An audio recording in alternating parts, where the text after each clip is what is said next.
Eh bien bonjour les amis, on est heureux de vous retrouver pour un nouveau numéro des Clés de la Ville. Alors je vous le dis les amis, c'est the place to be. On est à Nice, dans un endroit magnifique. Bien sûr cette émission je ne pourrais pas la faire, comme chaque mois d'ailleurs, avec mon fidèle complice Olivier Marin, rédacteur en chef du Figaro Immobilier. Salut Olivier. Bonjour Sylvain. Le programme dans cette émission coproduite par Figaro Immobilier et Radio Imo, on a toujours le même principe, c'est-à-dire qu'on vous propose un tour de France chaque mois dans une ville pour échanger avec les acteurs du territoire et parler immobilier, parler logement, accès à la propriété, financement. C'est l'occasion de dresser un état des lieux des marchés dans le neuf et dans l'ancien et de découvrir les réalisations en cours, les petits comme les grands projets. Alors pour cette émission, à titre exceptionnel, un grand témoin qu'on est très heureux de recevoir aujourd'hui, Éric Ciotti, maire de Nice. Ce sera l'occasion d'en savoir un peu plus sur les orientations en matière de politique du logement à l'échelle locale.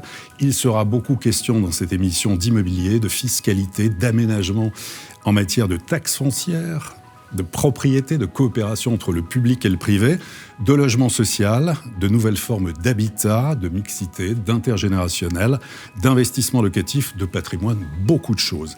Et pour nous accueillir aujourd'hui dans son siège régional, le représentant de Next City, directeur général de la région Sud, membre du COMEX, Lionel Séropian.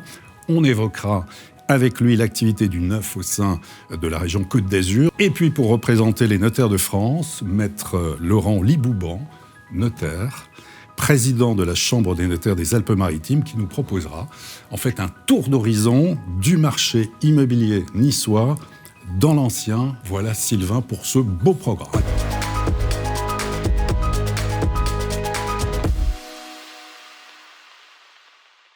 Monsieur le maire, je vous propose de démarrer cette émission avec quelques images que nous avons tournées dans votre ville et un reportage qui a été tourné par Alexandre Burkhardt et Grégoire Darico, notre producteur. Je vous propose de le regarder sans plus attendre.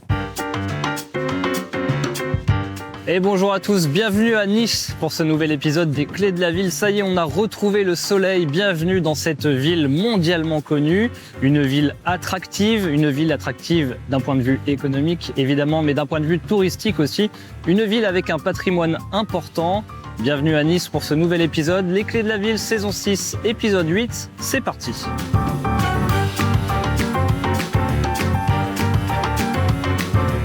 Nice, le soleil d'abord, cette lumière du sud qui a rendu fous les peintres et qui fait flamboyer la baie des Anges à toute heure du jour.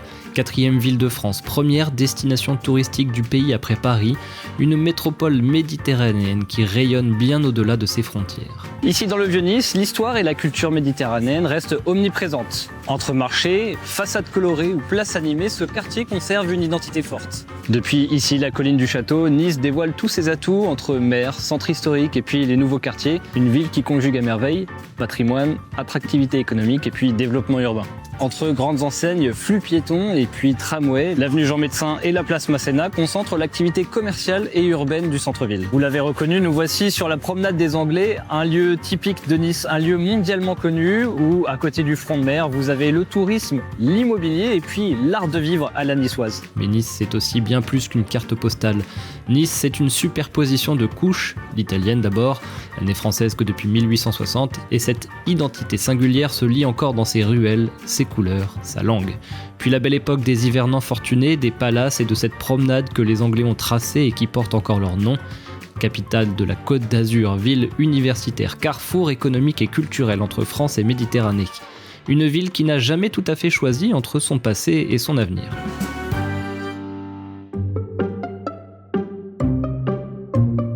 Ce qui est frappant à Nice, d'abord, c'est que le marché niçois se comporte pas du tout comme le marché national. Quand on compare Nice avec les grandes villes en France, par exemple Lyon, Bordeaux, Paris, les prix se corrigent depuis plusieurs années dans ces villes-là, alors que Nice va au sens totalement inverse, puisque les prix au mètre carré continuent à évoluer. Et l'autre particularité de Nice, c'est qu'aujourd'hui, elle est enclavée entre d'un côté la mer, de l'autre côté la montagne et autour des villes qui se développent aussi. Ce qui fait qu'aujourd'hui, pour construire, c'est compliqué. Construire des logements neufs, c'est compliqué. Donc ça rend le foncier très rare et forcément, ça met le marché sous tension et ça fait évoluer les prix. Derrière le front de mer et ses hôtels de luxe, Nice porte aussi ses contradictions. Un taux de pauvreté au-dessus de la moyenne nationale, des prix immobiliers parmi les plus élevés de France, en hausse de plus de 40% en 10 ans, et des ménages modestes progressivement éloignés du cœur de ville.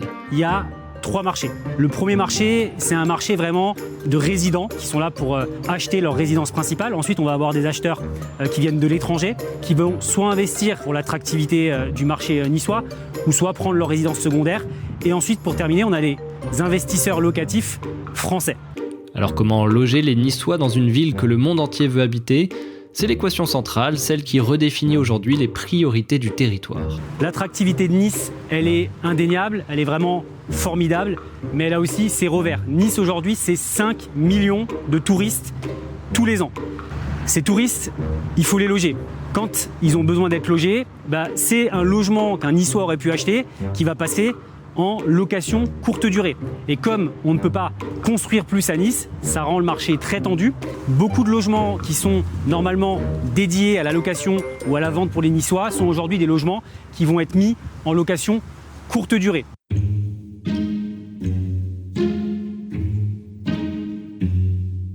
Le quartier du Port à Nice, qui aujourd'hui, grâce à une chose, il a été connecté par le tram et en moins d'une demi-heure, on peut aller du port de Nice à l'aéroport. C'est un quartier où anciennement il y avait plein d'entrepôts. Tous ces entrepôts ont été transformés en appartements modernes. On a des restaurants qui sont installés et c'est un prix au mètre carré qui a énormément évolué. Ici, le port de Nice qui marque la transition entre patrimoine, tourisme et immobilier haut de gamme. C'est un secteur particulièrement recherché pour son cadre de vie et son attractivité. Tramway étendu, réaménagement des espaces publics, nouveaux quartiers mixtes comme Nice, Méridia ou l'Écovallée du Var.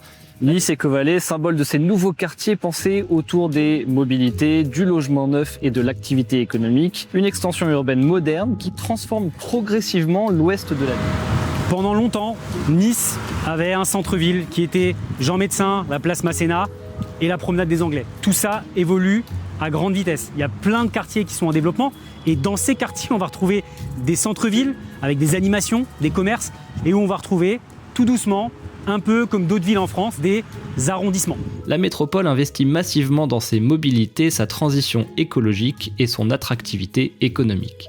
Nice a le 3e aéroport français et est connecté en direct avec des vols directs dans des dizaines de pays dans le monde.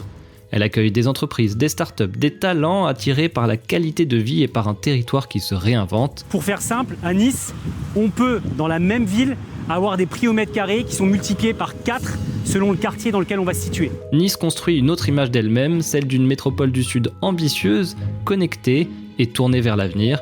Un territoire où le logement n'est pas une contrainte, mais un levier.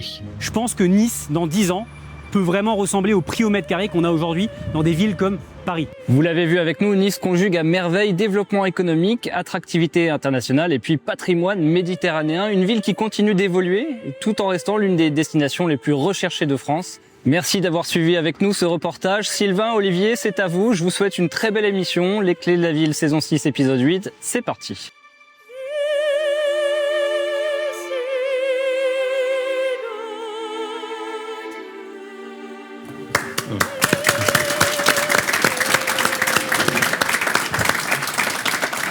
Eh bien voilà les amis, nous sommes de retour sur le plateau des Clés de la Ville, spécial Nice, de très très belles images. Monsieur le maire, Éric Ciotti, comment avez-vous trouvé ces images ? Elles sont à l'image de notre ville exceptionnelle. Une lumière, une géographie, un climat qui, si on y rajoute la touche culturelle, a forgé, a bâti le mythe de Nice et de la Côte d'Azur. Voilà, nous héritons d'une ville avec un positionnement, avec une histoire, avec une identité, une culture qui ont ébloui le monde. Aujourd'hui, notre devoir, c'est de perpétuer cette histoire et, fort de cet héritage, de donner, de construire l'avenir de Nice, un avenir qui naturellement est fidèle à cette histoire, à ce patrimoine, à cette identité, tout en tournant résolument notre ville vers l'avenir et en abordant les grands défis de l'intelligence artificielle, de l'université, de la recherche, de l'économie qui vont faire aussi de cette ville, au-delà de cette capitale touristique française, une ville tournée vers l'avenir et qui ne s'appuie pas uniquement que sur le tourisme. Bien sûr, le tourisme, grâce à cette richesse que vous avez parfaitement décrite, grâce à cette beauté, cette lumière, restera toujours notre premier réacteur économique, notre premier moteur.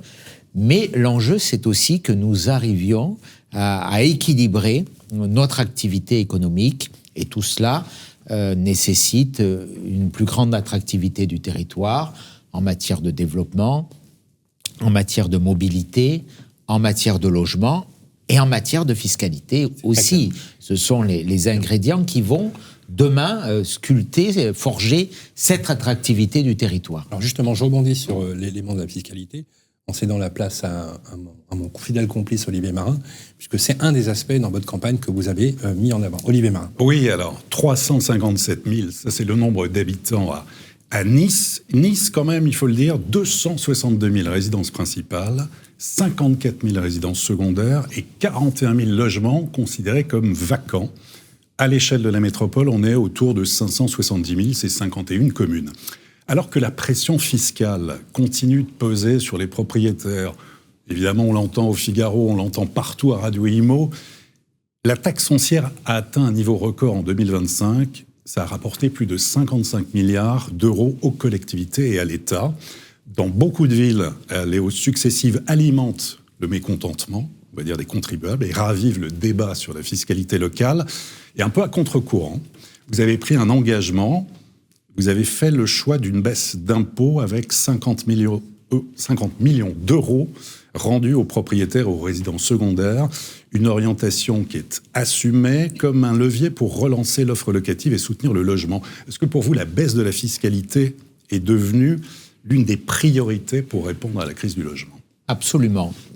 Au-delà de la problématique du logement, je crois que la baisse de la fiscalité, et là je prends peut-être un positionnement plus national, est un enjeu pour que notre pays continue à occuper sa place de grande nation. On ne peut plus être le pays au monde où l'on paye le plus d'impôts, où les prélèvements obligatoires sont les plus lourds. On est aujourd'hui autour de 45% de prélèvements obligatoires. Dans les pays de l'OCDE, nous occupons la triste première place de ceux qui payent le plus d'impôts et de charges en matière de prélèvements obligatoires. Donc, mon engagement, ma pensée, mes convictions politiques militent depuis toujours pour une baisse des prélèvements obligatoires. On nous dit toujours il faut baisser les dépenses publiques. La baisse des dépenses publiques doit être une conséquence de l'objectif politique qui est la baisse des prélèvements obligatoires. Et là, on touche à la conception de l'engagement public. Pour moi, il peut y avoir plusieurs conceptions qui sont attachées à une fonction élective. C'est celle de construire, de bâtir, d'ouvrir des services publics. Il y a celle aussi que je rejoins plus, c'est de dire quand on est élu, on doit créer les conditions favorables à ce que l'acteur privé, l'entrepreneur, l'entreprise, qui, pour moi, sont les seuls qui créent des vraies richesses, puissent prospérer, puissent croître, puissent se développer. Donc c'est cet engagement qui part un peu de cette conviction politique que j'assume, qui m'a fait prendre, non pas un engagement, puisque l'engagement, il était dans la campagne, mais ça y est, il est mis en œuvre. Il est mis en œuvre. Nous avons pris la décision, nous l'avons voté le 24 avril. J'avais toujours donné cette date dans ma campagne. Donc moins d'un mois après mon élection, nous avons baissé la fiscalité. Nous l'avons baissé en volume entre 52 et 55 millions d'euros. Ça, c'est le produit fiscal que nous attendions et qui va être restitué aux propriétaires et aux locataires. Nous l'avons fait sur 4 leviers. Mon prédécesseur avait augmenté massivement la taxe foncière en 2024, avec une augmentation de l'ordre de 25%, presque 20% sur le taux, si on y ajoute l'augmentation des valeurs locatives, on était à 25%. C'était dans les grandes villes de France, c'était l'augmentation la plus lourde et la plus élevée. Elle se rajoutait à d'autres augmentations qui étaient déjà intervenues, et notamment à la création de l'impôt métropolitain en 2018 qui pèse sur les propriétaires. Donc on était à un niveau de fiscalité très élevé et excessivement élevé. Donc j'ai décidé de revenir au taux de 2023. Donc globalement, un propriétaire qui acquitte la taxe foncière va retrouver les taux qui étaient en vigueur avant cette augmentation. Donc nous revenons au taux de 2023. Comment nous avons procédé ? Nous avons baissé de 4,4 points le taux de la taxe foncière communale et nous avons baissé d'1 point la taxe sur les ordures ménagères qui est assise sur la valeur locative qui est payée sur... c'est une des lignes multiples de la taxe foncière. Donc 5,4 points de baisse, ce qui correspond très exact, ce qui nous ramène au niveau de 2023. Effet mécanique, comme les taux, les impôts sont liés, baisse de la taxe foncière implique baisse de la taxe d'habitation sur les résidences secondaires. Donc là, nous avons baissé de 3 points la taxe d'habitation sur les résidences secondaires. Donc au final, un propriétaire qui a une résidence secondaire bénéficiera de la double baisse. Vous avez évoqué ces 40 000 logements en résidence secondaire. C'est important aussi. Moi, je n'insulte pas les résidences secondaires à Nice. Ça fait partie aussi de l'attractivité et de la croissance de notre ville. Mais donc là, il y a... sur les logements vacants. Nous avons fait un contre-choc fiscal important, inédit, je crois, inédit en France. Et nous l'avons naturellement financé, nous le financerons par une baisse massive des dépenses publiques. Et j'ai annoncé un plan de baisse des dépenses publiques de 60 millions d'euros. Le solde nous permettra de commencer à nous désendetter. Voilà, je pense que c'est le cadre d'une approche vertueuse de la gestion de nos finances publiques.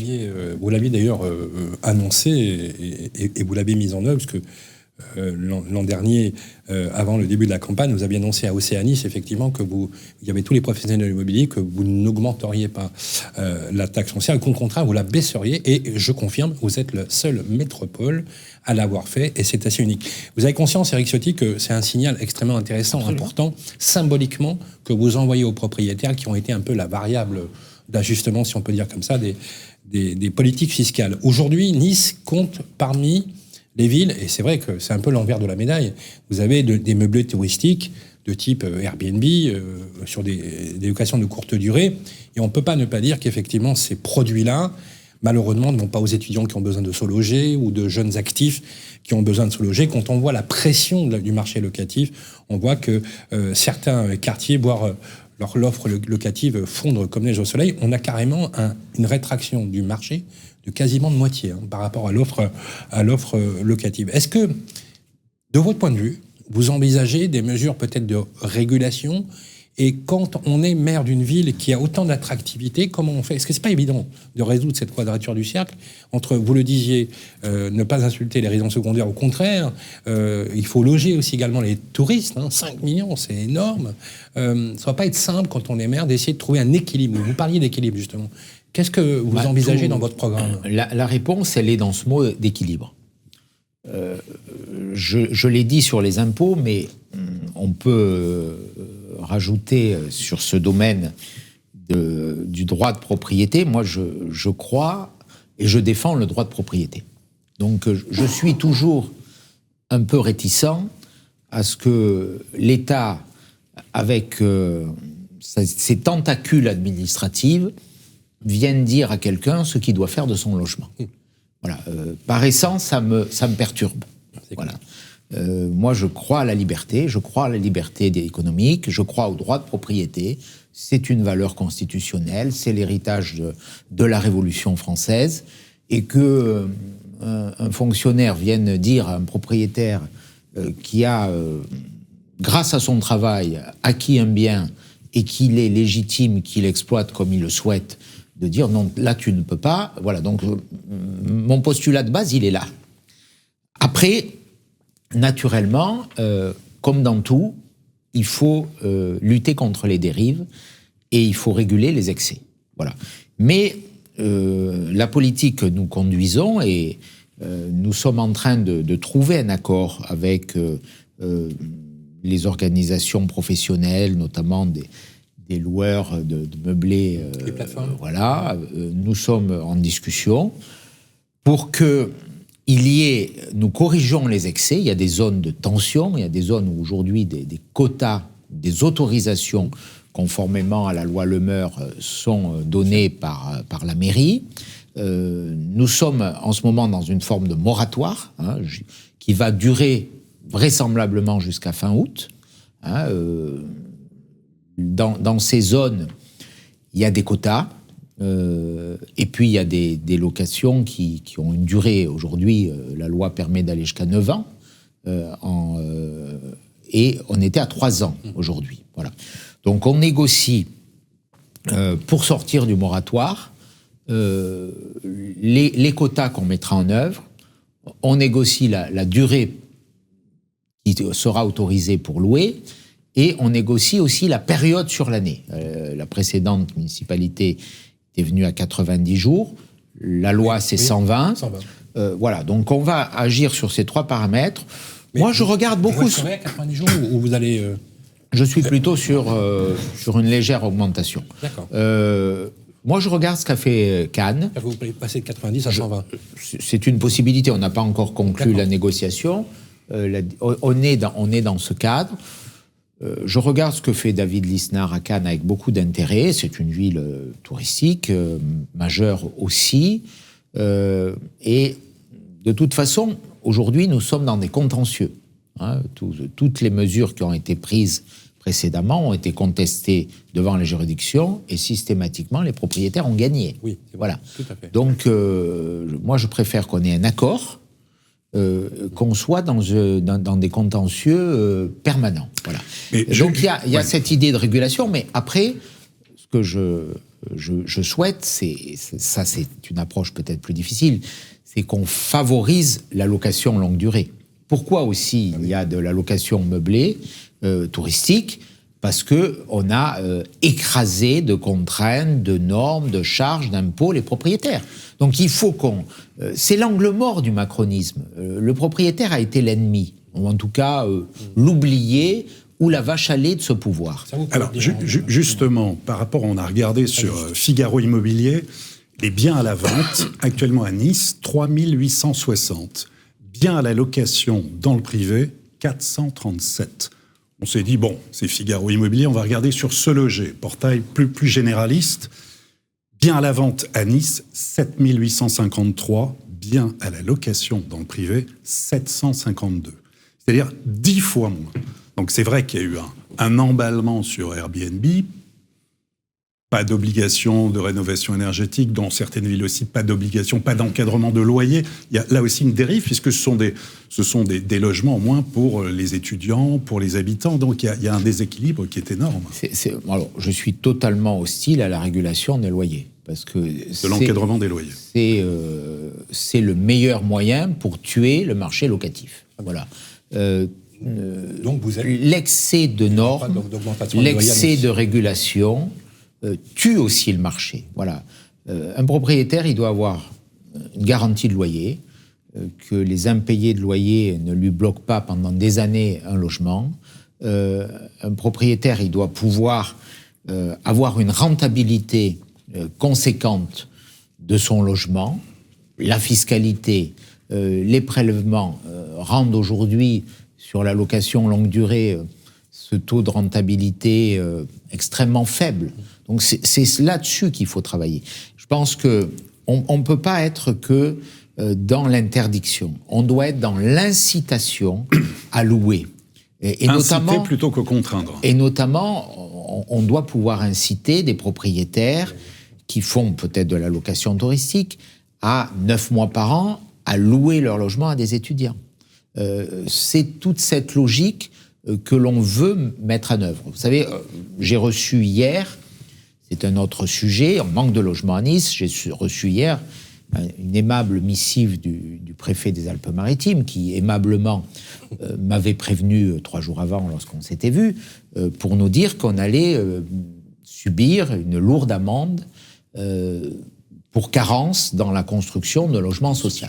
C'est lié à la loi SRU, donc on va payer. On n'a pas encore donné l'addition, mais elle va être très lourde. Mon prédécesseur s'était engagé à construire 6 000 logements, 600 ont été construits.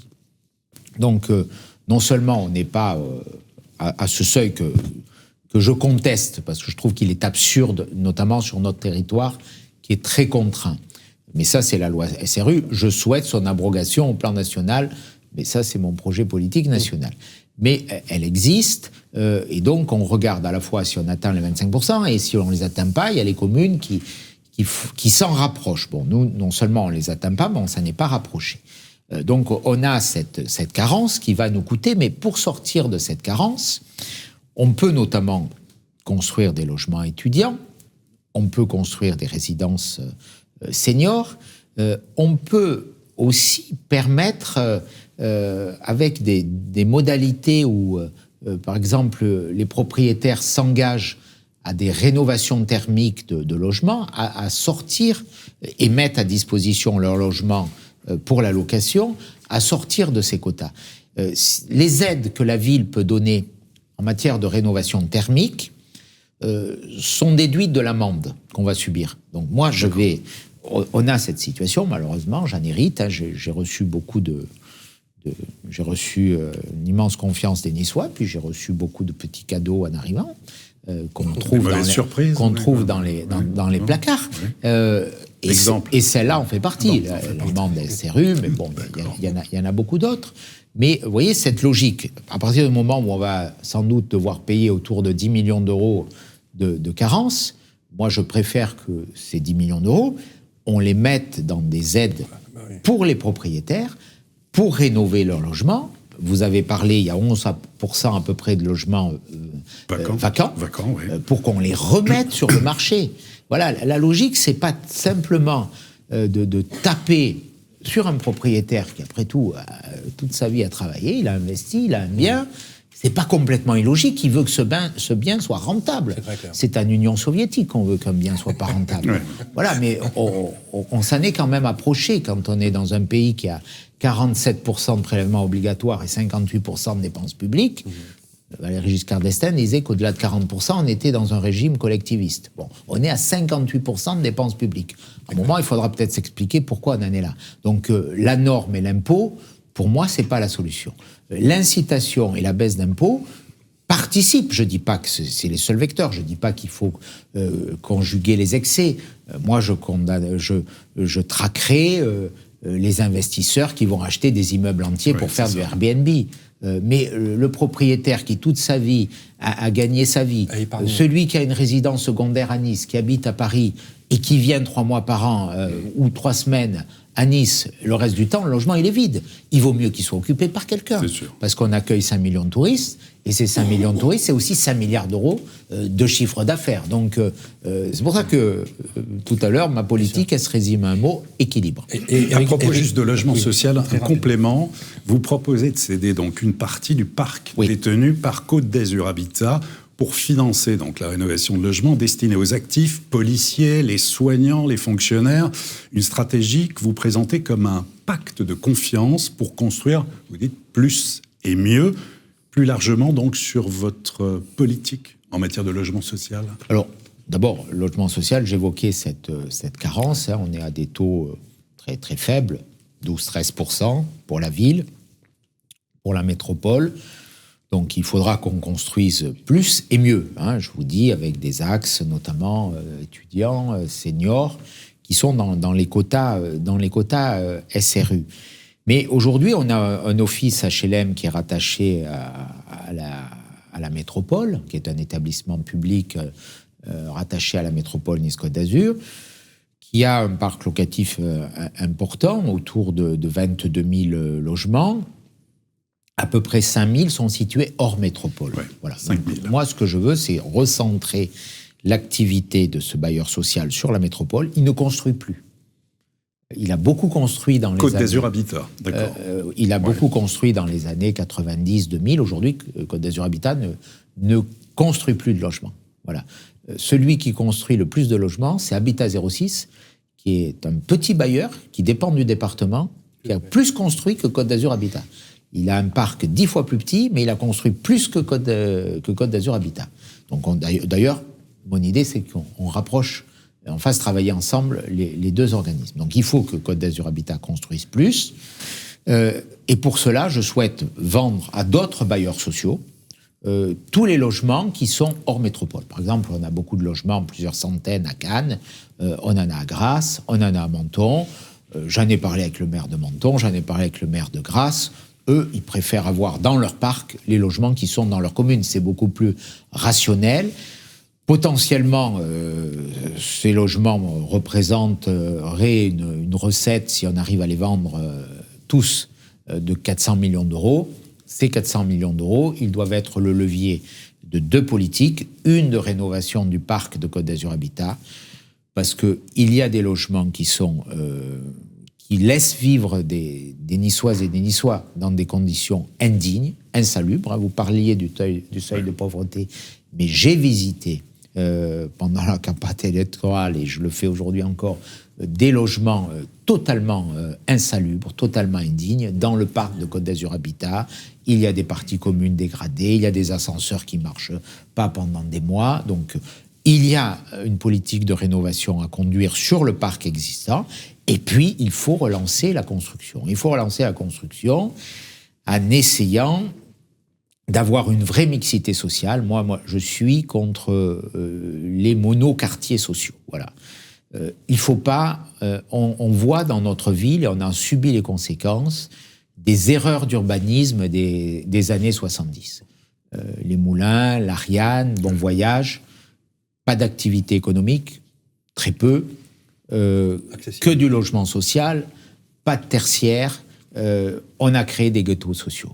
On a créé des ghettos sociaux et qui sont devenus aussi des lieux où les lois de la République, on le voit avec, malheureusement ce qui se passe au Moulin, sont devenues difficiles. Donc quand je regarde l'évolution de la plaine du Var et que l'État me dit il faut construire dans la plaine du Var 5000 logements sociaux entre la digue des Français et le stade Alliance, c'est 2 fois le quartier des Moulins. Ouais. Je me dis, attention, nous sommes dans un quartier qui doit être la ville de demain, qui doit accueillir des actifs, qui doit accueillir des entreprises, des laboratoires de recherche. On ne peut pas faire... il faut du logement social dans notre ville. Mais je suis contre mettre 5000 logements au même endroit. Ça veut dire qu'on va reproduire, multiplier les erreurs du passé, surtout qu'on a des zones qui sont à immédiate proximité, extrêmement tendues, extrêmement sensibles au plan social, au plan sécuritaire. Et ce sont des quartiers, on l'a vu encore avec ce qui se passe au Moulin, qui sont en très très grande tension. Donc attention de ne pas reproduire avec... c'est un peu le débat ce que j'ai avec l'EPA qui est dans une logique purement budgétaire en disant on construit, ça nous fait notre équilibre. Mon souci, c'est que dans 20 ans, dans 10 ans, on n'est pas dans toute la plaine du Var un gigantesque quartier des Moulins bis, avec les problèmes qu'il y a. Je stigmatise pas ce quartier, je vais le défendre, on est mobilisé, on vient d'ouvrir des postes de police, il y faut des bureaux, il y faut des services publics, il y faut des entreprises. Mais attention à la contamination négative. Alors, c'est très intéressant ce que vous dites, et d'ailleurs, je partage complètement votre point de vue. Le macronisme ne nous aura à rien épargné de ce point de vue-là. On peut le dire. Et on peut le dire. Et alors, je trouve très rassurant ce que vous dites à l'endroit des propriétaires, dont 62% logent des personnes qui seraient éligibles au logement social. Bien sûr. Donc, ils ont un rôle d'amortisseur social. Et c'est très intéressant ce que vous dites, puisque le symbole, vous le savez, est important en politique. Et donc, ce signal que vous envoyez est important. Mais on voit quand même que devenir propriétaire à Nice, c'est un parcours du combattant. Taux d'effort extrêmement élevé, un apport qui est conséquent. Est-ce qu'on peut éviter la gentrification des quartiers sur lesquels, effectivement, alors je caricature un peu, où il y a des riches, les moins riches et les pauvres. Surtout qu'il y a un phénomène qui est très délétère, je sais que vous en avez conscience, c'est l'éloignement des bassins d'emploi. Bien sûr. Par rapport au logement. Encore une fois, Éric Ciotti, comment on peut effectivement essayer d'adopter peut-être un reset complet des politiques locales? Vous avez dit, vous êtes contre l'encadrement des loyers. Vous faites partie des rares maires de grandes agglomérations à dire « je suis contre l'encadrement des loyers ». Vous avez une politique offensive qui tient compte de toutes les classes sociales, etc., par le principe de la mixité. Comment, aujourd'hui, à votre niveau, vous pensez avoir des leviers suffisants pour pouvoir accompagner ce mouvement, peut-être même d'ailleurs faire de la métropole une espèce de démonstrateur urbain, peut-être? D'abord, je pense qu'au niveau du national, alors chaque fois j'essaie d'être cohérent avec ce que je dis au plan national. Je pense que la politique du logement social en France est absurde. On y dépense des dizaines de milliards d'euros et avec un résultat qui est très mauvais partout. Peut-être qu'il faudrait inverser la logique, de dire faisons des aides à la personne plutôt que construisons massivement avec le même modèle. Voilà, partout. Avec ce que ça a créé comme erreur d'urbanisme, comme tragédie sociale, comme problématique sécuritaire. Moi, je pense qu'en effet, je fais confiance à l'investisseur privé, je fais confiance au propriétaire. Si on aide le propriétaire, si on l'accompagne, si on le soutient, on aura une offre qui sera multipliée. Après, comment, sur Nice, vous avez évoqué un problème important, c'est la différence entre les bassins d'emploi et les lieux de logement. Dans notre département, on a 2 pôles économiques majeurs, et j'aimerais qu'il y en ait un troisième à Nice, ce qui n'est pas encore le cas. C'est Monaco. Alors, je n'ai pas la prétention d'inclure, le prince m'en voudrait, je le vois demain matin en plus, d'inclure Monaco dans notre département. Enfin, géographiquement, c'est le cas. Juridiquement, non. On a 40 000 emplois azuréens à Monaco. Qui viennent des Alpes-Maritimes et à peu près 30 000 de Nice.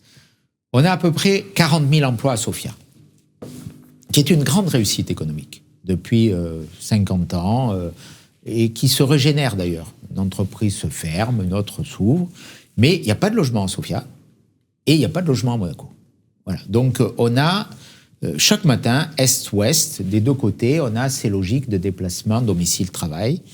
C'est pour ça que j'ai lancé dans cette campagne cette idée de dire rapprochons le domicile du travail, avec peut-être cette idée de zone franche ouverte à quelques entreprises monégasques pour dire au lieu de bouger le piano, on va bouger le tabouret, quoi. Voilà, parce que Monaco a de l'argent mais pas de foncier. Nous, on a encore un peu de foncier mais on n'a pas beaucoup d'argent. Il y a des espaces où on pourrait faire en sorte que quelques milliers de salariés qui vont à Monaco travaillent sur le territoire azuréen. Pas forcément dans la métropole, d'ailleurs. On peut y réfléchir globalement. Donc, il faut qu'on recrée aujourd'hui, et c'est un enjeu du développement de la plaine du Var, il faut qu'on ait cette mixité entre l'économique, le lieu de travail et le logement.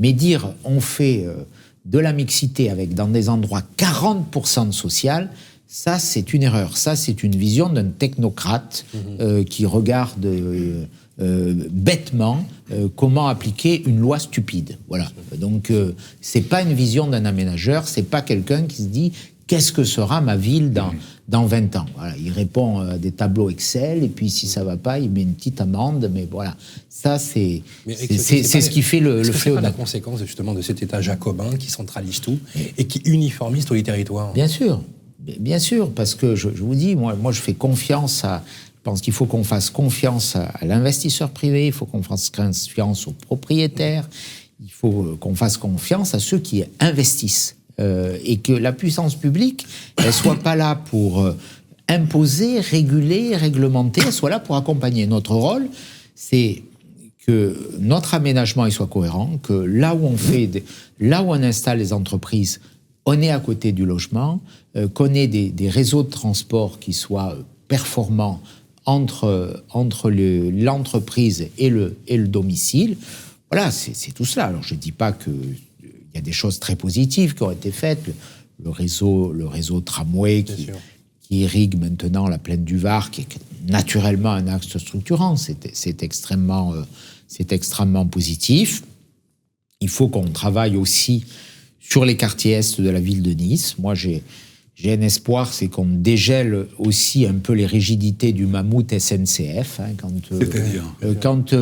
Quand vous montez sur la colline du Mont Alban ou du Mont Boron, vous regardez l'est de la ville, un tiers de la ville appartient à la SNCF. Ouais. Voilà. Ces espaces, ils sont aujourd'hui quasiment inutilisés. Voilà. En tout cas, on doit et on peut, j'espère, engager une négociation pour dire c'est un lieu de développement. Voilà, on a cette ville nouvelle qui se construit et qui, je le dis, et ça va peut-être choquer quelques-uns des aménageurs ici, s'est construit de façon un peu anarchique. En tout cas, personnellement, mais je ne suis pas objectif, je considère que ce n'est pas réussi. Hein, et que l'enjeu, ça va être de redonner de la cohérence, de la lisibilité, de la qualité urbanistique et architecturale à la plaine du Var, parce que pour l'instant, on a construit des logements, mais on n'a pas construit les équipements publics. Enfin, je ne sais pas, quand je suivais des cours d'aménagement à Sciences Po il y a 40 ans, on me disait que quand on fait une ZAC, d'abord on construit les réseaux, les écoles, voilà. Dans la plaine du Var, il n'y a pas d'école. Donc, on me dit qu'il faut rénover l'école de la Digue des Français pour 10 millions d'euros. Mais je ne suis pas sûr que les gens qui achètent à Joya à 10 000 euros le mètre carré aient envie d'aller... voilà. Il n'y a pas d'école qui a été faite.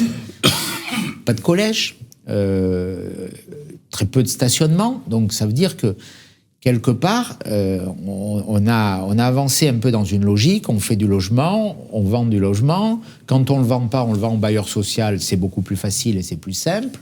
Et on a l'équilibre de l'EPA. Mais ça, ce n'est pas une stratégie d'aménagement du territoire telle que je la conçois. C'est très clair. On va passer maintenant, si vous voulez bien, vous restez avec nous, Monsieur le maire, à une séquence. On va entendre justement les professionnels qui fabriquent le territoire, qui aident le territoire. On va passer à une séquence qui s'appelle Parlons bien. Justement, on va faire parler Maître Libouban, qui est le représentant de la Chambre royauté des Alpes-Maritimes dans quelques instants. C'est notre séquence Parlons bien ici à Nice, en présence du maire Éric Ciotti. Les clés de la ville. Parlons bien avec le Conseil supérieur du notariat. Rebonjour les amis, voilà, si vous prenez l'émission en cours de route, on est ici à Nice, voilà, the place to be. Venez à Nice, en plus on a une collectivité locale qui nous accueille bras ouverts. En tout cas, je suis ravi d'être avec vous et d'être reçu également par le maire Éric Ciotti, président également de la métropole. Applaudissements pour monsieur le maire, s'il vous plaît. Merci. Éric Ciotti, vraiment un immense merci de nous faire l'honneur d'être sur le plateau. On va parler justement de l'immobilier ancien. Ceux qui font l'immobilier ancien, qui ont toutes les mesures, si je peux me permettre, ce sont les notaires de France. Voilà, une très vieille tradition en France. Vous êtes les premiers intermédiaires du logement dans notre pays. Laurent Libouban, vous êtes président de la Chambre des notaires des Alpes-Maritimes. On va vous poser des questions très directes, voilà, et surtout peut-être avoir quelques bons plans. Ça peut être sympa pour nos auditeurs. Et comme il est de tradition, c'est notre ami Olivier Marin qui va vous poser la première question. Et on demandera à Éric Ciotti, le maire, de réagir sur vos propos. Oui, alors on va faire justement avec vous un coup de projecteur sur le marché immobilier à Nice et par extension sa métropole. Maître Laurent Libouban, donc vous êtes notaire, vous êtes porte-parole de la Chambre des notaires des Alpes-Maritimes. On va avoir quelques prix, quelques chiffres clés. Tout d'abord les ventes, 25 000 ventes en 2025, c'est plus 5% par rapport à l'année précédente. Prix des appartements, 4 810 €, ça c'est le prix médian. Alors bien sûr, il y a de fortes disparités selon les quartiers. On est à plus 19% de hausse à Nice sur 5 ans. C'est l'un des rares marchés où les prix ne baissent pas. Pourquoi ? Alors vous avez raison déjà de dire que les notaires ont une statistique exhaustive, et c'est la raison de ma présence ici, puisque toute opération immobilière passe par devant notaire, et donc on a à la fois un très beau rétroviseur avec l'ensemble des opérations qui sont intervenues, mais aussi on a, j'ai envie de dire, une vision même d'avenir avec une base de données qui concerne les avant-contrats, donc avec une vision à 2-3 mois. Un compromis. C'est le fameux compromis de vente. Voilà, exactement, qui permet d'avoir une petite vision, allez, on va dire court-termiste dans le futur. Et qui donne une mesure du marché. Exactement.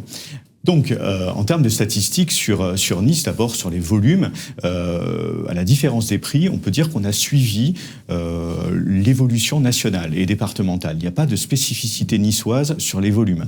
Les volumes ont fortement augmenté sur ces 15 dernières années.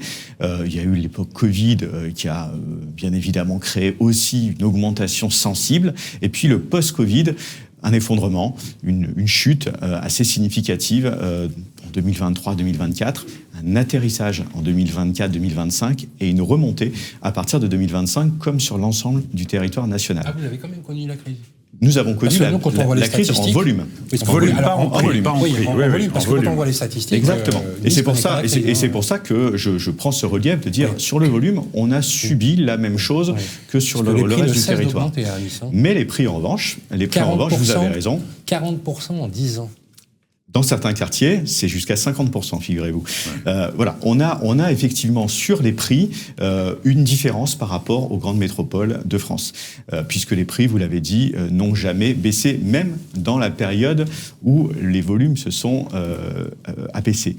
Et ça s'explique vraisemblablement par ce qu'on a dit tout à l'heure, c'est-à-dire simplement la rencontre entre l'offre et la demande, la tension entre le monde entier qui nous regarde et qui veut venir chez nous, et l'ensemble du territoire de France qui est attiré par tous nos avantages, par, vous l'avez dit tout à l'heure, la lumière, par le climat, et puis par les contraintes géographiques qui font qu'on ne peut plus construire, en tout cas qu'on ne peut pas construire suffisamment par rapport à la demande. Et ça génère des prix hauts.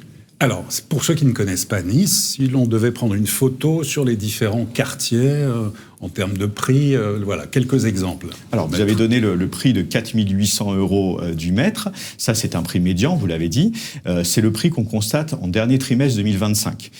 Déjà, le premier trimestre 2026, on a quelques premiers chiffres qui sortent et qui laisseraient entendre encore une petite augmentation à ce titre. Bon, c'est encore un peu tôt pour le dire. Pardonnez-moi, prix médian, métropole. Non, prix médian, Nice, Intramuros. Donc 4 800 €, c'est aussi le prix médian du département. Donc ça vous donne aussi une petite idée.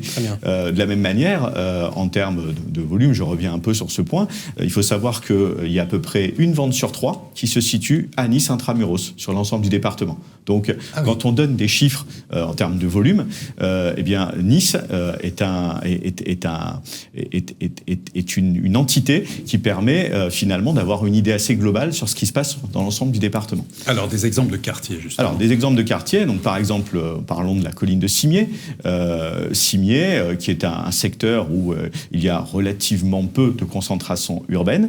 Là, vous êtes sur des prix qui sont en moyenne autour de 5 500, 5 600 € du mètre. Donc vous voyez, il y a déjà une différence. Logement collectif. Logement collectif, oui. D'accord. Oui, alors les maisons, on va en parler si vous voulez après, mais là je suis sur les appartements. Donc les appartements à Cimiez, voilà, on est autour de 5 500 €. Après, un autre secteur qui peut être intéressant, c'est ce qu'on va appeler le bord de mer. Le bord de mer, c'est la promenade, c'est le port. Là, on va se retrouver à des moyennes d'à peu près 6 700, 6 800 € du mètre. Et puis après, vous avez les collines. Les collines où vous pouvez très facilement, Montalban, Montboron, tutoyer les 10 000 € du mètre, même au-delà. On est sur des prix parisiens, quoi. On est sur des moyennes parisiennes, alors que chez nous, c'est des points hauts. Voilà. Donc, disons que notre haut de marché, c'est la moyenne parisienne. On n'en est pas encore au prix parisien. Ces chiffres vous surprennent, monsieur le maire ? Non, parce qu'il reflète cette différence entre cette offre rare et cette demande qui est liée à l'attractivité de notre ville. Ils sont aussi d'un côté, ils sont le signe de l'excellence et de l'attractivité de Nice, et de l'autre, pour ceux qui souhaitent acquérir un logement, c'est naturellement une difficulté, parce que le pouvoir d'achat nécessaire pour acheter 1 mètre carré à Nice est plus important pour un salarié qu'il ne l'est dans beaucoup de villes de France. Donc c'est une difficulté que l'on doit prendre en compte, et je le dis président de la Chambre des notaires, le département, je préside encore la commission des finances du département, le département des Alpes-Maritimes a été, je crois il n'y en a que 5 en France sur les 101 départements qui ne l'ont pas fait, a refusé d'augmenter les droits de mutation à titre onéreux, ce qu'on appelle vulgairement frais de notaire, entre guillemets. les frais de notaire. Voilà. Nous sommes toujours à 4,5, là où la plupart des départements, enfin la quasi-intégralité des départements sont à 5. C'était aussi un moyen pour dire on aide les acquéreurs et les primo-accédants notamment, puisque c'est notamment sur l'apport personnel qui va être le levier pour les prêts. Et dans ces frais, voilà, bon, c'est pas énorme, mais ça peut être 1 000, 2 000 euros qui dans un dossier peuvent être importants. Donc on a fait ce choix au département, je l'ai souhaité avec le président Ginesy. Ça va être pérenne, justement Absolument. La clientèle étrangère, on va en parler, la part qu'elle représente déjà à Nice, et puis est-ce qu'elle fait monter les prix ? Alors, la part des étrangers est d'à peu près 10%. Ça peut paraître contre-intuitif parce qu'on considère souvent qu'il y a énormément de transactions avec les étrangers sur la ville de Nice. Alors, 10%, on peut estimer que c'est beaucoup, que c'est pas beaucoup, mais à titre personnel, moi, je suis plutôt surpris par ces chiffres.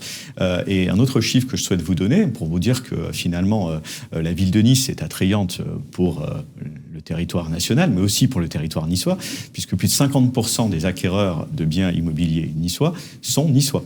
Donc soit ce sont des locataires niçois qui achètent, soit ce sont des propriétaires niçois qui vendent et qui rachètent. Donc 50% des acquisitions immobilières sont faites par des niçois et environ 13 à 14% par des départementaux. Propriétaires occupants. Résidents niçois. Oui, résidents niçois. Voilà. Donc ça veut dire que vous avez 2 achats sur 3 qui sont faits par des acquéreurs du département, qu'ils soient niçois ou du département. 2 sur 3, c'est quand même assez intéressant comme chiffre. Par rapport à l'axe politique que vous voulez, il y a effectivement une volonté des Niçois d'être logés, de vouloir être logés et d'acquérir leur bien. Parce que l'accession à la propriété, vous le savez, est un moyen également, d'un point de vue patrimonial, de se prémunir de l'avenir et bien évidemment d'un certain nombre. Est-ce que pour vous, ces chiffres-là, par rapport aux autres chambres des notaires en France, vous paraissent singuliers ? Est-ce qu'il y a une particularité ? Quelle analyse vous faites justement de ce facteur-là ? Non, comme je vous ai dit, on peut peut-être penser à tort, comme on peut l'entendre de manière parfois dans les médias, que les Parisiens achèteraient la majorité des biens, que les étrangers, les Italiens, les Espagnols, les Américains. On entend beaucoup de choses. Et donc lorsqu'on regarde les chiffres de manière brute, de manière froide, on se rend compte que oui, il y a bien évidemment une diversité et c'est heureux. Mais il n'y a absolument pas de péril. Lorsque 2 tiers des acquisitions sont faites par des acquéreurs locaux, je pense qu'on peut s'en satisfaire. Un mot quand même des maisons. Donc peu de maisons à Nice, mais tout de même 650 000 euros, c'est un prix médian. À l'échelle de la métropole, on est à 517 000 euros.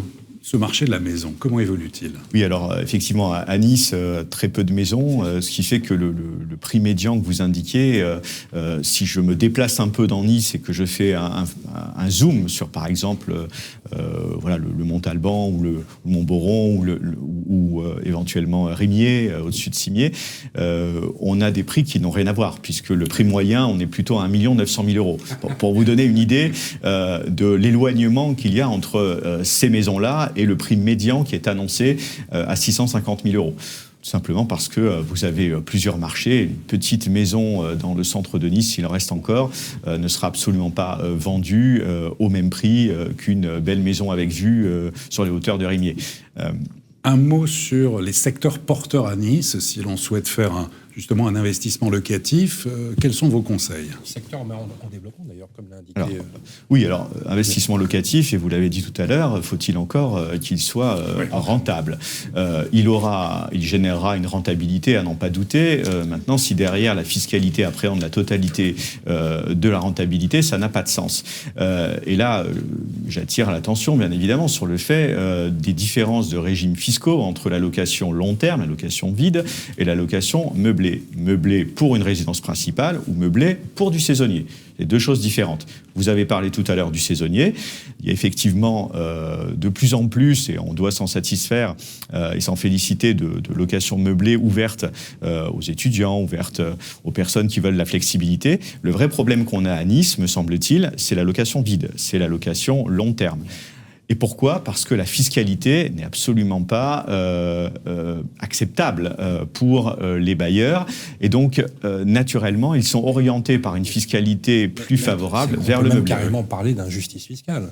Comment expliquer que ce soit plus simple de louer en courte durée avec moins de contraintes, notamment sur le plan thermique, du DPE notamment. Pas d'obligation de rénovation énergétique. Et que ça désencourage. Il faut se mettre à la place du propriétaire.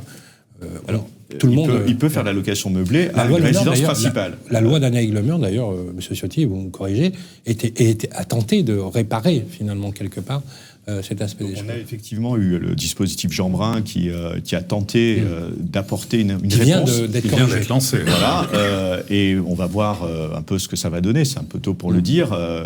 Mais alors, étudier... les quartiers, les secteurs porteurs, alors les secteurs à proprement parler. Pour investir, pour faire un investissement. Voilà, ça dépend un petit peu ce que vous recherchez. Si vous recherchez de la rentabilité brute, vous allez aller sur des secteurs où les prix ne sont pas trop élevés encore. Donc vous allez aller du côté de Saint-Roch, du côté de Riquier. Si vous voulez de la rentabilité plus-value, vous allez aller sur des secteurs qui sont plus chers en prix, mais dont on constate qu'ils augmentent considérablement en valeur au cours du temps. Comme par exemple la ligne de mer. Ce sont des secteurs qui ont pris 50% de prix en 10 ans, ce qui génère 5% de rendement annuel finalement.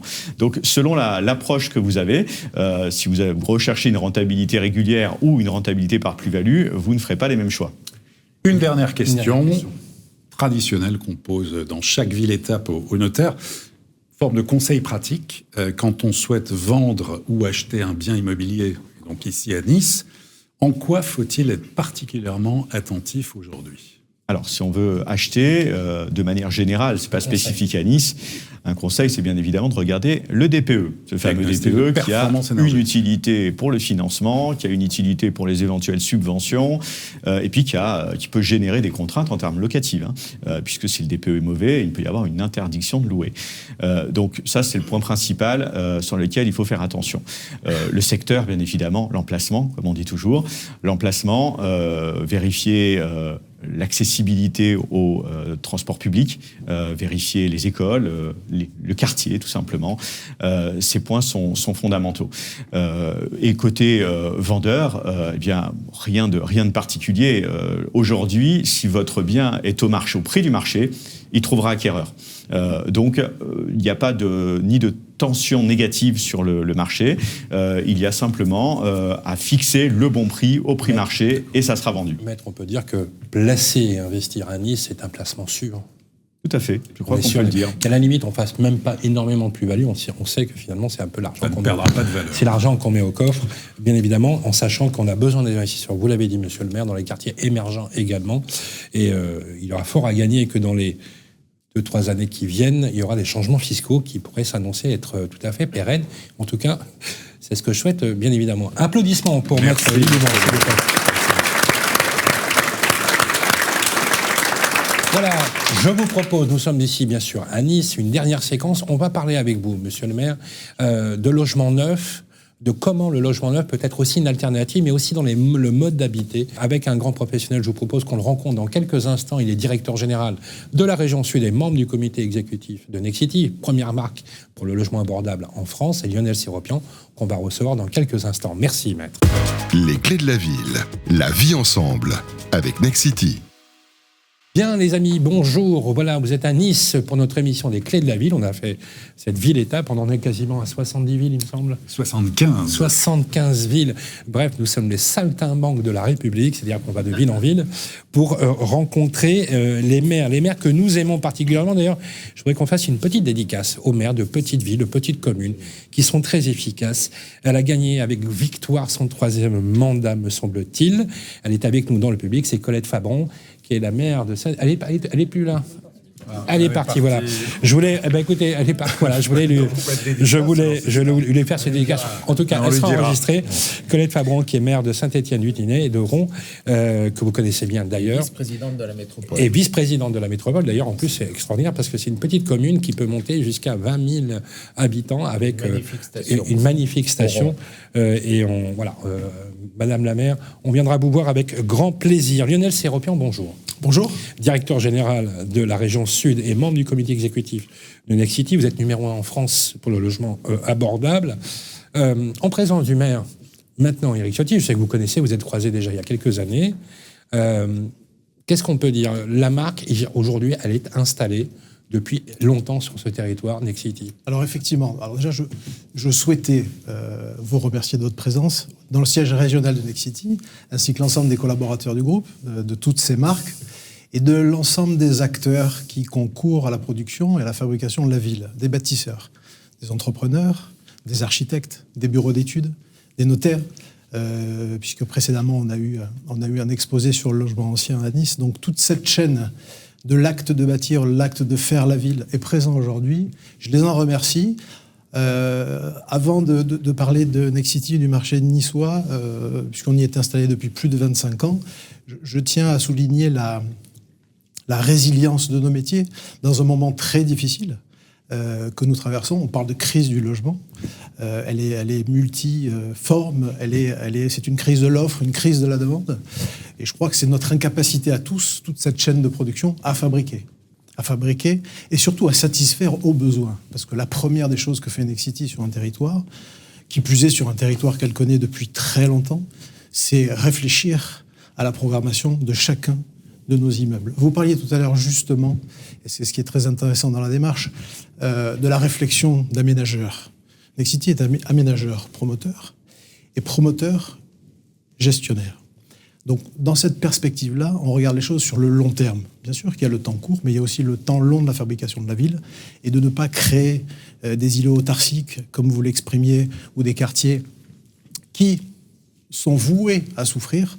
C'est aussi cette approche-là que nous menons, et que nous tentons de mener en étant partenaires des collectivités. Les élus se succèdent, le territoire reste, les acteurs du territoire, eux aussi, restent. L'ensemble des collaborateurs qui sont ici sont des Niçois, des gens qui travaillent à Nice, donc qui vivent à Nice, dont les enfants vont à l'école à Nice. Donc je pense que c'est important de le souligner, parce qu'on est complètement investi dans la dynamique que vous allez insuffler. En tout cas, on l'espère. Justement, Éric Ciotti, quand on est sur des mandatures qui durent 5 ans, 6 ans, et que l'immobilier, ce sont des temps longs, vous le savez, hein, vous l'avez dit, des temps longs, c'est une vision du territoire qui peut aller sur 10, 15 ou 20 ans, voire plus. Est-ce qu'il n'y a pas une réflexion qu'on peut mener quand on est un élu local pour essayer de se projeter au-delà même de son propre mandat? Oui, naturellement. Les choix que l'on fait en matière d'urbanisme, ils vont impacter la ville sur les 50 ans à venir, peut-être même plus. Voilà, on a l'image de ceux qui, au XIXe siècle, on pourrait parler d'Haussmann, mais c'est un peu tarte à la crème, mais on structurait une ville, des villes pour plusieurs siècres. Donc les décisions que l'on prend aujourd'hui, même si on a le sentiment que c'est moins durable qu'avant, impactent l'avenir des familles, vont donner une nouvelle image de notre ville. Donc il y a cette responsabilité. C'est pour ça que tout à l'heure je disais, il y a des logiques budgétaires, notamment sur l'établissement public d'aménagement de la Plaine du Var, qui dit on vend un peu n'importe comment parce qu'il faut équilibrer le budget. Mais moi, je dis, dans 5 ans, dans 10 ans, dans 15 ans, qu'est-ce qu'on va faire de ça? Voilà. Qu'est-ce que ça va devenir? Quel mode d'habitat? Quelle population vont y habiter? Et quelles conséquences sociales va découler de ces choix? Voilà. Donc, il faut sortir de cette vision court-termiste. Globalement, c'est ce qui manque à la politique en France aujourd'hui. On est dans le court-termisme et dans la régulation excessive et dans la fiscalité massive. Et c'est pas de nature à restaurer la confiance. Après, je pense que les vraies réponses, elles doivent être aussi, elles sont naturellement dans des choix d'aménagement, d'urbanisme locaux. Et je veux lever le plus possible des contraintes. J'avais, avant de venir, encore une réunion avec mon adjointe à l'urbanisme en disant il faut qu'on sorte les permis de construire, il faut qu'on écourte le délai d'instruction, on prend plusieurs mois. On a l'impression qu'il y a des services qui sont là pour bloquer Beaucoup sont bloqués actuellement. Ah oui, énormément. Depuis les élections, plus rien ne s'est passé. Voilà, donc il y avait une décision de mon prédécesseur. Mais maintenant que vous arrivez aux affaires, vous allez débloquer ces situations. On va débloquer, et au-delà, je veux accélérer. On est allé au-delà des contraintes du PLU métropolitain. Voilà, donc on s'est imposé des... C'est un peu comme la France surtranspose les normes européennes. Nous, on a surtransposé les contraintes réglementaires et législatives nationales. Donc, il faut qu'on aille plus vite dans l'instruction. Il y a des trucs qui ne vont pas. Moi, on me présente un permis de construire où, soi-disant, il y a une école dans la plaine du Var avec des centaines de résidences. Il y a 6 places de stationnement. Voilà. Alors que, tout ça, ça ne passera pas. Mais pour autant, quand on est responsable et raisonnable, il faut aller plus vite. On n'a pas besoin de 18 mois d'instruction. Il faut trancher. Il faut qu'on ait des services qui soient là pour aider. Pas pour bloquer. On a l'impression que le type, il est content. Quand il a trouvé la faille, il va dire « Ah non, vous revenez notre fois. » Voilà. Non, c'est l'inverse qu'il faut faire. C'est en tout cas cette logique que je veux faire. On a fait 75 villes. On a fait 75 villes, plus les autres villes que j'en fais à peu près une bonne dizaine chaque mois. J'entends rarement un élu local, et je me permets de le dire, avec dans votre métier, qui est quand même un métier dur en ce moment, puisque votre marché s'est réduit de moitié quand même. Il faut quand même le dire. Les promoteurs ont mis un genou à terre, vous le savez. Bien sûr, mais c'est pour ça que je dis, la réponse, elle est locale. Je parlais de ma responsabilité locale, mais je suis encore parlementaire et je préside un parti national qui a un groupe à l'Assemblée nationale. Oui. Et je veux être un acteur de l'alternance l'année prochaine.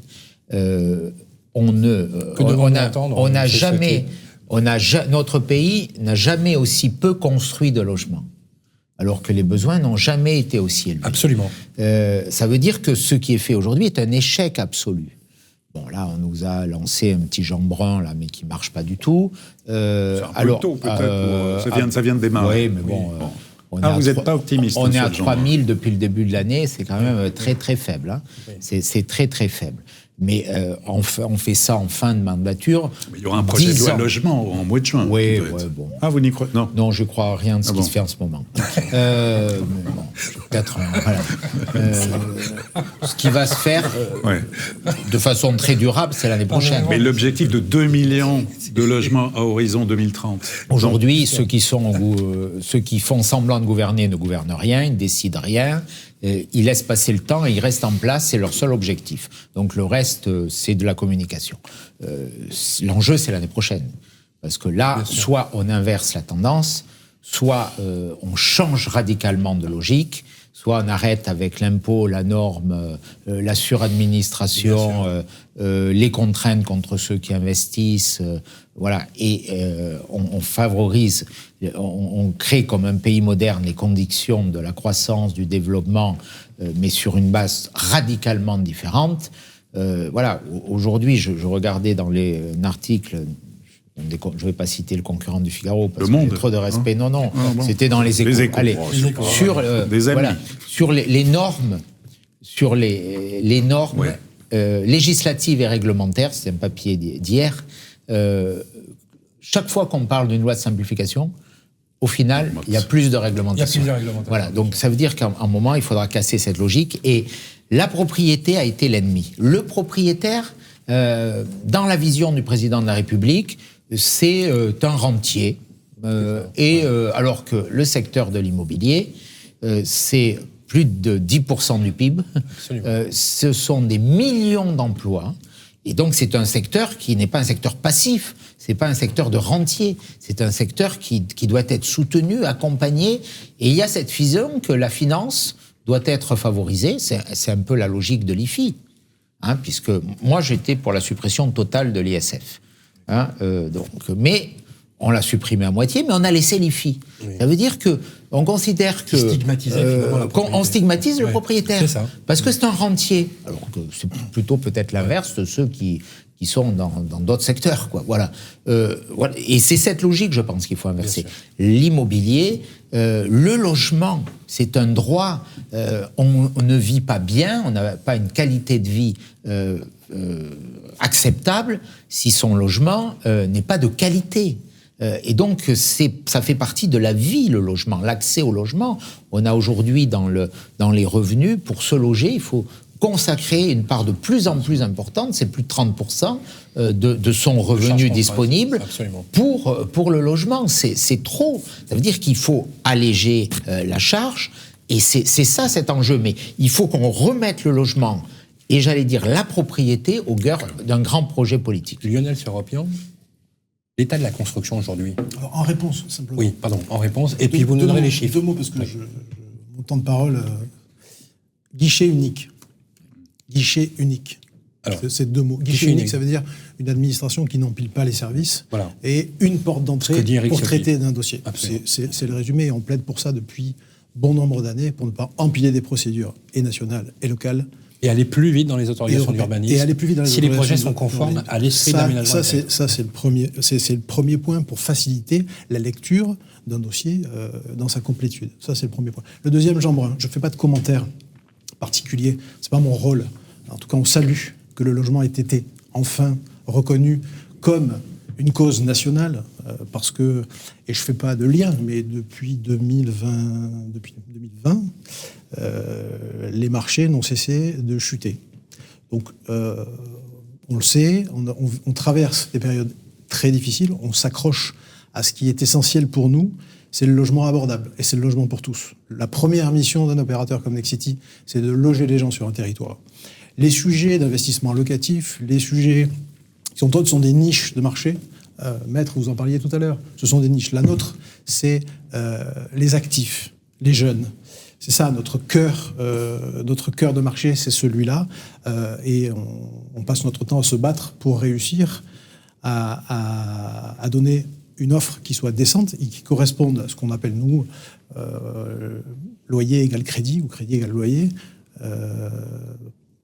que le prix d'un loyer soit équivalent à celui du crédit. Alors, vous y arrivez parce que vous avez adopté des méthodes, et aussi même dans le mode constructif, on le voit, mais si on prend les chiffres aujourd'hui du mètre carré neuf, quand on construit, on est sur... Alors, dans les chiffres, je tiens juste à préciser que vous parliez de réduction de moitié du niveau de production de logements neufs sur la métropole. Oui. C'était 2500 en 2021, on est à un peu moins de 1300, d'après les chiffres. Ah oui, 1300. Plus de moitié. 2300, plus de moitié. Ah oui. Et dans un marché qui s'est complètement retourné, et qui a complètement vu disparaître les investisseurs.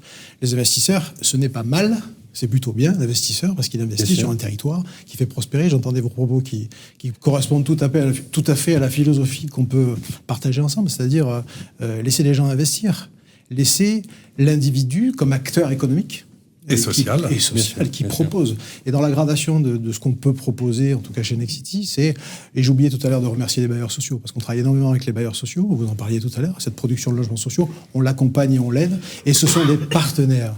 Ce sont ni des concurrents, mais des partenaires qui ont leur propre maîtrise d'ouvrage, et nous accompagnons aussi cette production de logement dans un système qui est celui de l'accession à la propriété ou de l'accession à un logement décent.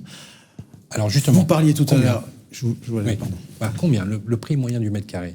Si on fait le prix moyen du mètre carré en 2025, en neuf, sur 1200 réservations, est-ce que c'est significatif ou pas? C'est déjà pas mal. C'est 7 000 €. Ah oui. C'est entre 5 500 et 7 500. Voilà. Alors là, vous avez un avantage, c'est que vous utilisez des systèmes, le logement intermédiaire, le LLS, justement, les dispositifs qui permettent d'avoir, je pense que monsieur le maire, vous y êtes sensible, des contreparties. J'investis, j'ai un avantage fiscal ou j'ai un certain investissage, en échange de quoi j'ai des loyers maîtrisés. Et je prends le prix du moyen du mètre carré neuf, qui est quand même assez élevé, et avec les dispositifs que vous mettez en place, on peut ne pas dépasser entre 15 et 17 € du mètre carré. Le seul dispositif qui est à la main des opérateurs, c'est la quadrature du cercle, d'arriver à fabriquer et à mettre sur le marché des logements qui sont à un prix qui correspondent au portefeuille des administrés. Ça, c'est notre seul sujet. Ensuite, le logement a toujours été aidé ou accompagné en France. On le critique pas. En tout cas, c'est comme ça. On hérite d'une situation, on la fait perdurer, on l'adapte en fonction des situations. Mais quand vous dites aider, c'est pas sous perfusion fiscale. Pardon ? C'est pas sous perfusion. Ça l'a été. Vous pensez ? Ah d'accord. Ça l'a été. Oui, ça l'a été peut-être un petit peu. C'est pas le propos. Le propos aujourd'hui, c'est cette équation-là, elle provient d'un premier sujet qui est la maîtrise du foncier et de la qualité des fonciers maîtrisables. À quel prix ? La première donnée, puisque c'est une denrée rare, qui est libre, parce qu'elle appartient à des propriétaires privés. Donc c'est un marché qui est libre. Mais ensuite, il faut que les prix de sortie correspondent à ce que gagnent les gens. Ensuite, les dispositifs d'accompagnement, ils sont multiples, certes. Ils ne sont pas massifs par rapport aux besoins, parce que les besoins ne sont pas remplis. J'en veux pour preuve la tension sur les loyers et surtout les prix qui augmentent dans le libre. Donc un marché tendu égale un marché pénurique. Parce que la situation, elle est compliquée pour les jeunes actifs, elle est compliquée pour les jeunes. Vous avez d'ailleurs mené plusieurs sondages sur la question. Sur les sondages, sur les sondages, et je voudrais aussi insister sur le fait que vous, Nexity, avec ce que vous appelez, je ne sais pas si on peut le dire, le New Nexity, vous avez changé de braquet, vous avez aujourd'hui un des dispositifs sur lequel vous êtes complètement adapté. D'ailleurs, vous êtes adapté au marché qui a été quand même sévèrement chahuté. On parle exclusivement du marché du logement aujourd'hui, mais on a à Nice en ce moment un dossier en instruction, qui est un hôtel. Donc aussi, on contribue aussi à l'activité tertiaire. Les bureaux dans lesquels vous êtes aujourd'hui, qui est le fleuron de la région, est un immeuble de bureaux. Donc ça contribue aussi de l'activité de l'opérateur immobilier que nous sommes. Le sondage auquel vous faisiez référence sur le sondage Odoxa des jeunes, en fait, qui a été mené sur la région PACA. C'est pas spécifique, mais bon, on peut par analogie considérer que dans les Alpes-Maritimes, c'est un peu la même chose. 63% des 18-34 ans ont des difficultés à se loger. Ça, c'est le premier point. C'est une donnée assez factuelle. 30% d'entre eux ont renoncé à candidater à une offre d'emploi. Là, c'est vrai. Absolument. Qui ne viendront pas. 19% renoncent à avoir un enfant supplémentaire. Et 17% d'entre eux changent de commune. On parlait des mouvements pendulaires tout à l'heure et du besoin de recréer de la proximité entre les lieux de vie et les lieux de travail. Ça aussi, c'est un sujet chez nous, chez Nexity, que nous tentons de nous approprier pour effectivement accompagner les collectivités en disant voilà, à cet endroit-là, voilà ce que nous mesurons. En vendant 13 000 logements en France chaque année, on a quand même un peu de recul. En étant implanté dans chacun des territoires, en connaissant commune par commune, je crois qu'on est un allié et un acteur qui peut accompagner le redéploiement sous toutes ses formes. Mais ce qui est intéressant, c'est que vous avez une approche sociologique. Alors, vous avez raison. Vous avez une approche qui est multipolaire. Et d'ailleurs, tout à l'heure, vous parliez des résidences seniors, résidences étudiantes.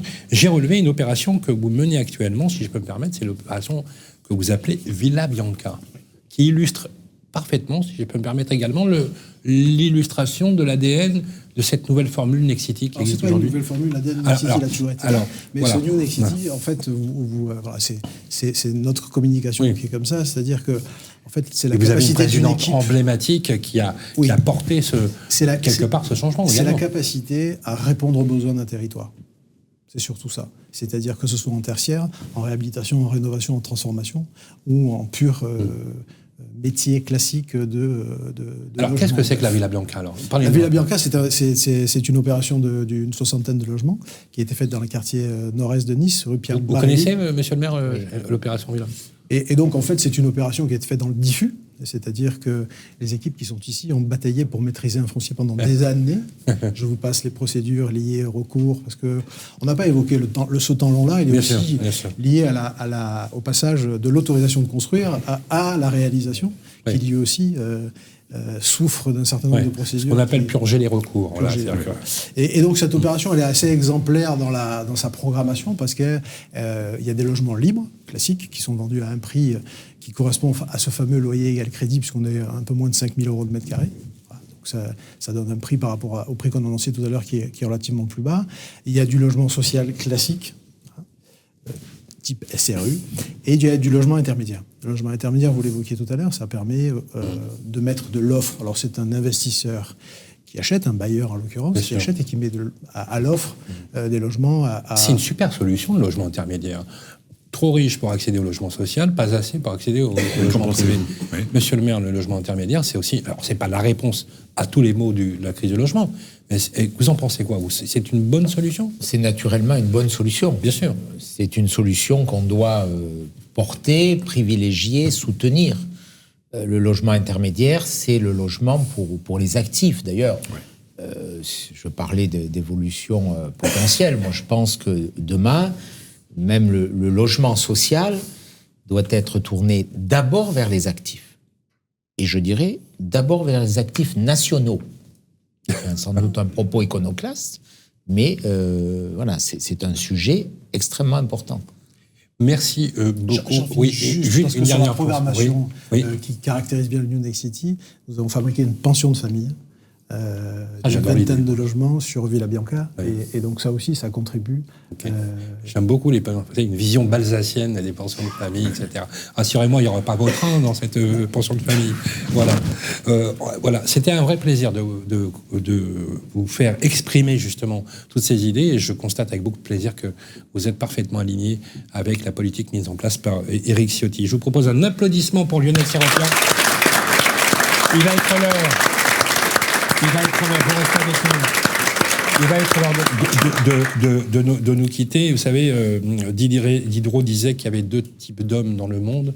Il y a les crédules et les incrédules. Il disait que souvent les incrédules ne voient le monde que tel qu'il est, tandis que parfois les crédules, qui sont un défaut parfois de gens d'esprit ou de gens visionnaires, ne voient le monde tel qu'il pourrait être. Je pense, monsieur le maire, que vous voyez définitivement les choses telles qu'elles pourraient être.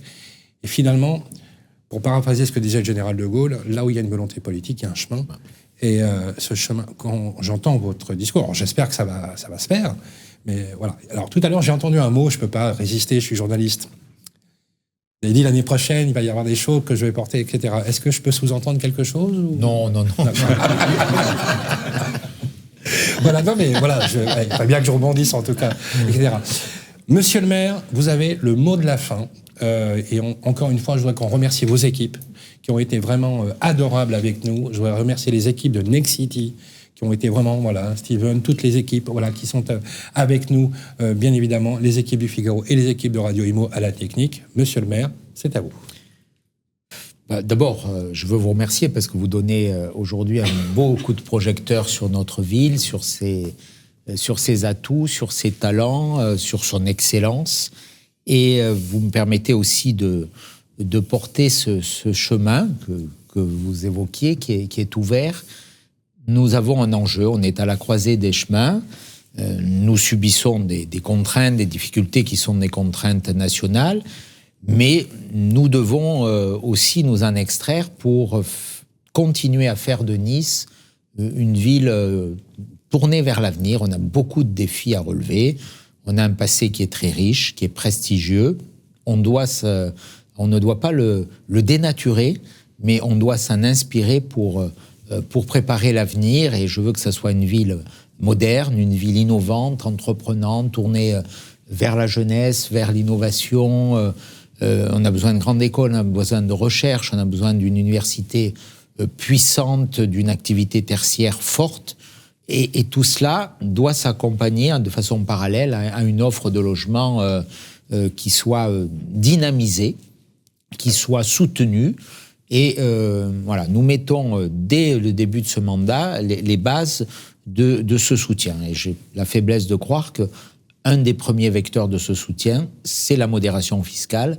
C'est la première mesure que nous avons prise et dont je suis fier. Merci Eric. Voilà, les clés de la ville à Nice, c'est terminé. Le mois prochain, Olivier, on sera à Lille. On sera à Lille. Voilà, on passe de Nice à Lille et ensuite on ira du côté de Lyon. Les clés de la ville, c'est la ville qui met le point, le focus sur les territoires avec les maires de France que nous aimons particulièrement. Prenez soin de vous. On se retrouve bientôt dans un nouveau numéro des clés de la ville.